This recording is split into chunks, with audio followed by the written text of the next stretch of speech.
Ernie Holtree. I'm a project manager for the Indiana Broadband Office. Okra asked me to jump in front of the camera today, so gladly obliging. This is my first webinar to record live like this, so bear with me, and I'm glad it's just a small group, not just a small group with the provider, with the association heads. So I think this will be great. So I'll go ahead and attempt to share my screen here. We'll buzz through this, see if we have any Q&As, and then get it posted to the website.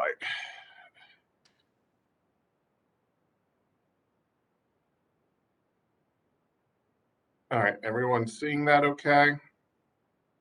Good, you got it? Okay, cool. So today we're going to talk about the Indiana Connectivity Program, and we'll go from the step in the process where Okra posts the addresses that we've been collecting. So as you know, over the last couple of weeks, we've had our call center open sporadically and occasionally quickly receiving calls through the call center, and then as well as the majority of the applications are coming in through the portal. So we're very excited to publish that first round and get those addresses up and posted for the providers to take a look at and see if they feel like they already provide coverage in that residence address area.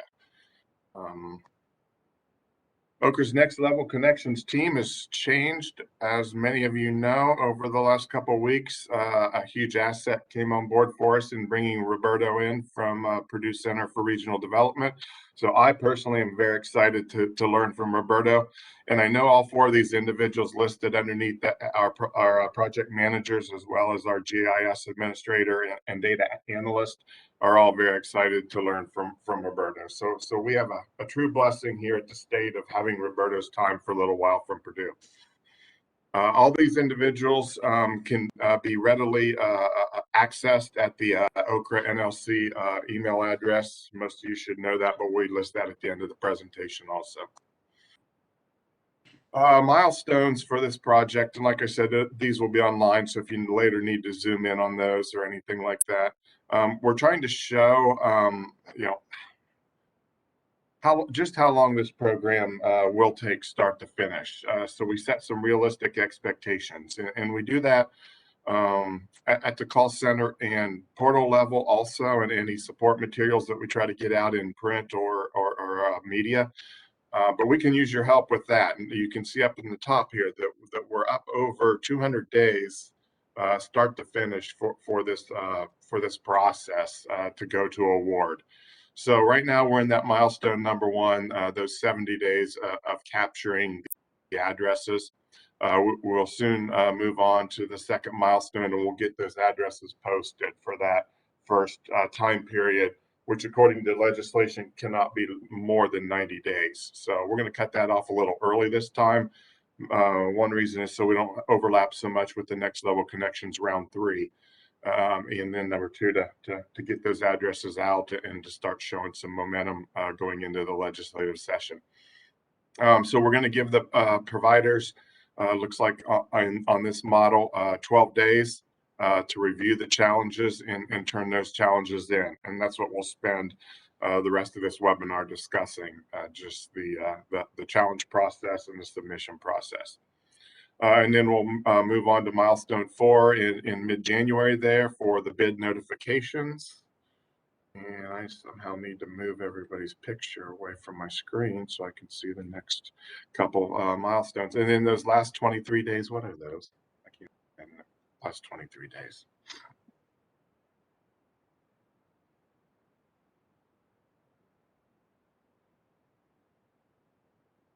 Right, so milestone 5 shows you there that the applications are due, and then 6 being that award announcement.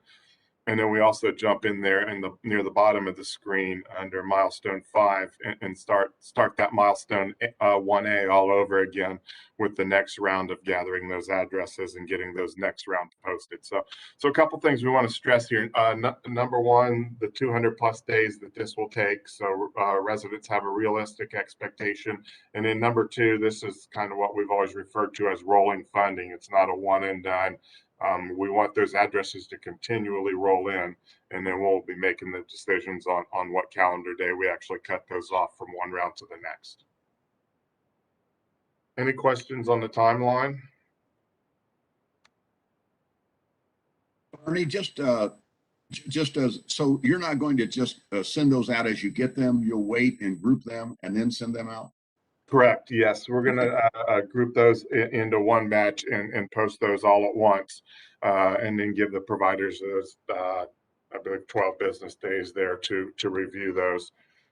Some of those addresses will be batched, based on logistical decisions here internally, and some of them that maybe are just standalone with nothing around there would be single addresses. So. Yeah, we're gonna do a cutoff, and then we're gonna post all of them at one time, Alan. I don't want to get in front of your presentation, but are you, yes, I'm thinking that somebody that may see the notice and sends in a request, maybe actually their address may be included in somebody's LOI or eventually their application in round 3. Are we going to bump those addresses up against the LOIs in round 3? That's part of where we have that time where we're going to be able to look at the addresses between milestone 2 and 3 and make decisions on if we see those in the LOIs, and then also later on in the applications. So that'll be an internal Okra decision on an either or where that's included. So yeah, and that's one of the reasons why we cut off that first milestone at 70 days, so we're not up so tightly on next level connections round 3. So we don't have that redundancy of the address in 2 places. Okay, thanks. Mm-hmm. And I'm sure we'll have many more scenarios like that as we move along, Alan, and that's where this will be the open dialogue to figure those out as they come about with two programs almost running simultaneously, right? Yeah. So the timeline shows here. So right now we're going to be getting close to that December 6th date of when the first addresses are going to be posted for challenge. And just a note there, and you'll remember this from already in round 3 of NLC, Okra changed some dates as we got into the program. So understand that all these dates are subject to change. Our mandate is that we still have it spaced out accordingly by the legislation, but we can move the calendar dates if there's reasons that we see to do that sometime in the next couple weeks or months. So as you're well aware, the connectivity program connects residents and businesses to provide reliable access to broadband and assist in the expense of extending that broadband to those locations. Early on, before we moved to Indiana Connectivity Program, we refer to this as the line extension, and it truly is what this is intended to be. Who can apply? Residents and business locations that are unserved or underserved, looking at that 25-3 cutoff, can apply for the consideration. And that's going to be through the NLC portal. Residents are already inputting their addresses in, and we're looking to maintain the usage of the portal through this entire challenge process.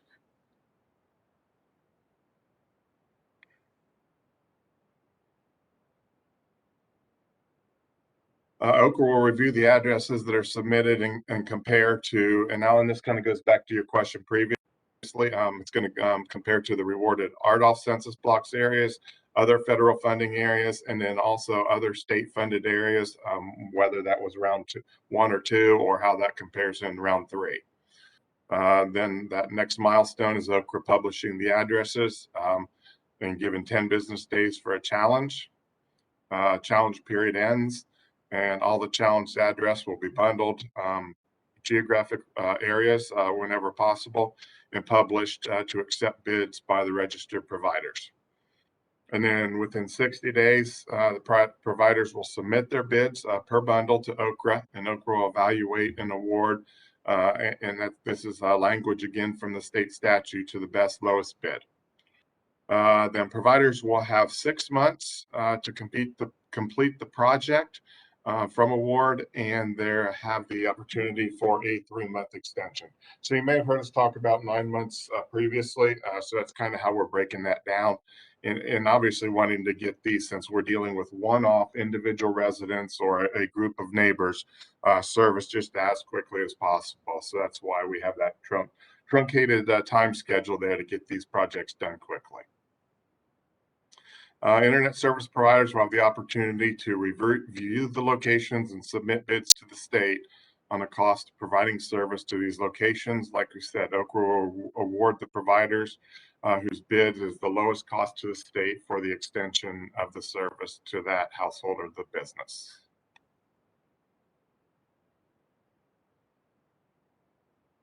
As you know, the Next Level Connections portfolio has multiple programs.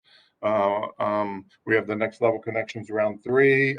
We'll be talking about the subsidy program in coming weeks and months. And then this is the line extension program called the Indiana Connectivity Fund.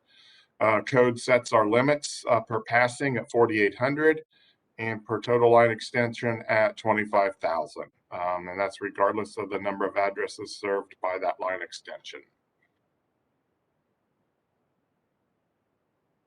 Eligible broadband service, as we talked about a little bit a few minutes ago, locations that are currently lack broadband service or have actual broadband speeds of less than 25.3. Actual, I think, is the important word there. Actual speeds of 25.3 are eligible. The location can be residential, business, and businesses can be schools and health rural clinics, as well as other businesses. The registered Indiana broadband providers can bid for specific individual addresses or bundled addresses by the geographic region, which commit to bringing the speed terrestrial broadband at more than a 50/5 for addresses that are currently less than 25.3. And then one of the things we've already talked about a little bit that we just want to keep stressing specifically to those homeowners and business owners, inputting their location does not necessarily guarantee funding. And we have the 800 number there to the call center as an opportunity for them to enroll outside of the portal. Qualified broadband providers are the same as the Next Level Connections Round 1 and 2 and 3 programs. 100 subscribers for at least 3 years to be eligible for the program. Once again, we state the 50/5 eligibility or requirement to be billed out to. And then the provider has to be able to demonstrate financial, technical, and operational capabilities. The priority of funding then will be given to symmetrical speeds of 100/100 or more. Many of the addresses for funding are going to be coming from those ARPA funds that the state legislature repurposed into the NLC program. Also, bids that provide a gig connection for the schools and rural health care clinics are going to receive priority also. And that was outlined in House Bill 1449. Any quick questions before we jump into the logistics of the challenge process?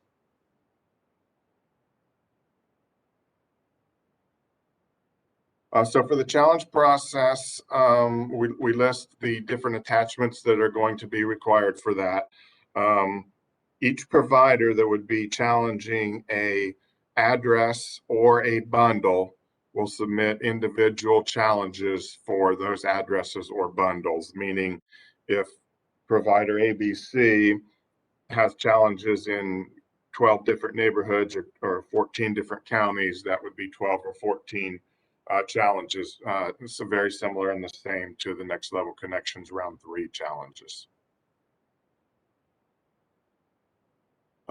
For the challenges themselves, we're looking at these following bullet points: the name, organization address, city, state, and zip, the service status, the current service, whether it's going to be proposed for that 10-day window or the proposed 24-month window, and the max upload and download speeds that challenger is going to be able to provide to that resident. This is similar to what the portal site will look like for the providers to enter their challenge information.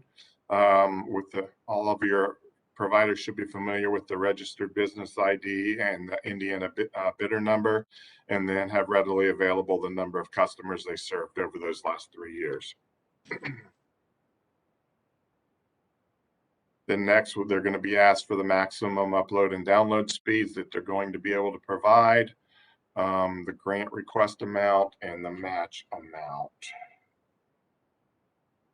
Quick question for you on that grant and match. How's that for the challenges themselves?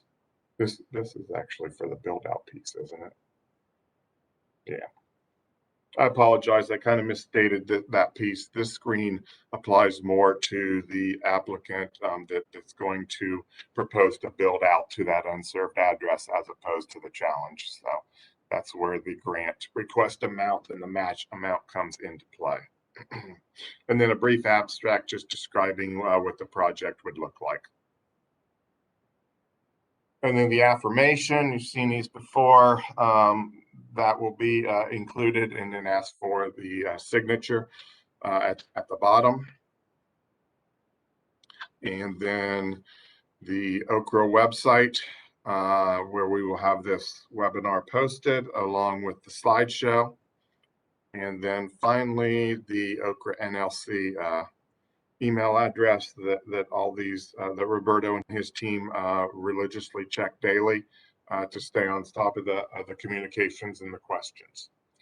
I know I jumped through this pretty quickly and stumbled a little bit on slide 14, 15 in that area, but any questions from anybody on the call today? Yeah, Ernie, this is Neil. When will this be posted on the website? Today, or is that tomorrow, or? We'll probably try. Yeah, before the end of the week for sure, Neil. Likely tomorrow afternoon, worst case scenario. As long as this recording WebEx wise comes out clean, the slideshow obviously is easy to throw up there. So much sooner compared to later. Okay.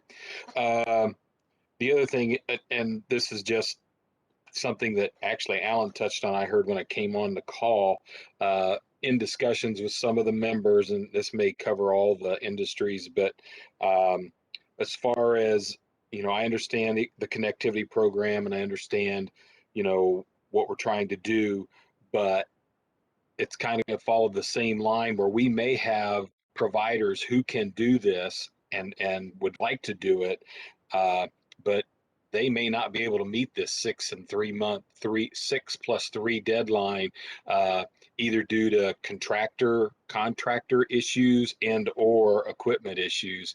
And I'm just saying that up front. Don't know if it's going to happen, but in discussions yesterday, we'd heard some issues where contractors are now jumping jobs and those kind of things. So it's just a warning up front that this whole thing is going to get a little crazier before it gets smoother. I have a feeling, but I know there are going to be companies out there that want to do it. It's just be somewhat thinking about leniency on the other end, I'm guessing now.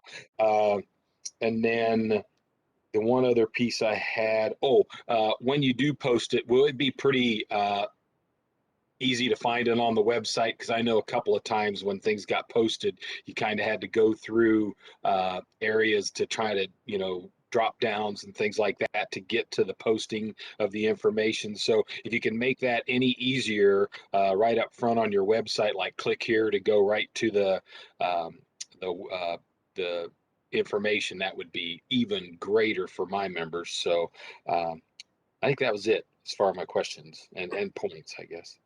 Yeah, I appreciate that feedback, Neil. I know in Next Level Connections round 3, I missed the address posting initially there myself. So I'll take that to the Okra communication folks and make sure we have that flagged in a good way. And we'll do everything we can also through, I'm not sure if we're going to do a press release on it, but at least through social media or mass emails to alert everyone and make it as simple as possible. But no, I appreciate that feedback. Great feedback. As far as supply chain availability and worker availability, we all know that's, as you said, where we live now on a day-to-day basis. We had round one major projects that did not get completed in 2 years. We know there's going to be round two projects that aren't completed in the 2 years. So there's going to be some wiggle room and flexibility there. I think Okra has shown over the years that they've been very willing to work with providers that are doing an adequate job of communicating with them the delays and why those delays exist. Anything else, Alan or Allie? Any questions? No, I think I I'm don't good. have any questions. Yeah, thank you. Well, I appreciate all your time jumping on. Your questions and your feedback made this a stronger webinar, I hope. Thanks for bearing with me on my initial broadcast. Please know that I'm here now that Scott is gone as part of the Indiana Broadband Office to work with the associations as well as your communities and your providers. And then knowing that, all I have to do is open a door and I'm staring at the Okra office. So we're here together to serve the residents of our Hoosier state, and we're pleased to have the partnership with the associations that we have. So Hey, Ernie, one thank more you. question for you. And you may have said it up front, but it'd be interesting to know how many touches were there in the porthole for this first round? How many addresses or? We're approaching or at or right above 2,000, Neil. So, it's not going to be a huge overwhelming number, but at least it will give us a good sample to get started, rolling into the next 90-day period. That is 1,500 more than I guessed. I thought we'd have about 500 is what my guess was. So Okay. I'm surprised. You do. It'll be interesting to see how the groupings work and where the need is coming from, because as we know, there's need in all 92 counties in various ways. So that's one of the things that we're really going to have to focus on as a team here internally, and rely on you guys some more too. As we get into 2022, is how do we keep the momentum going for this program? So, all right, well, great. I appreciate your time today. Know that Okra's here if you have any questions, and if your providers need to dialogue with some of us, well, we're here to help as well. So thanks for logging on today and giving us your time. Ernie, thanks for doing this. Real quickly, Allie, can you send your contact information to us? Yes, absolutely. Thank you. Neil as well would be great. Yeah, for sure. All right, thanks, Thank Ernie. you. All right, thanks to all of you. Have a good rest of the day.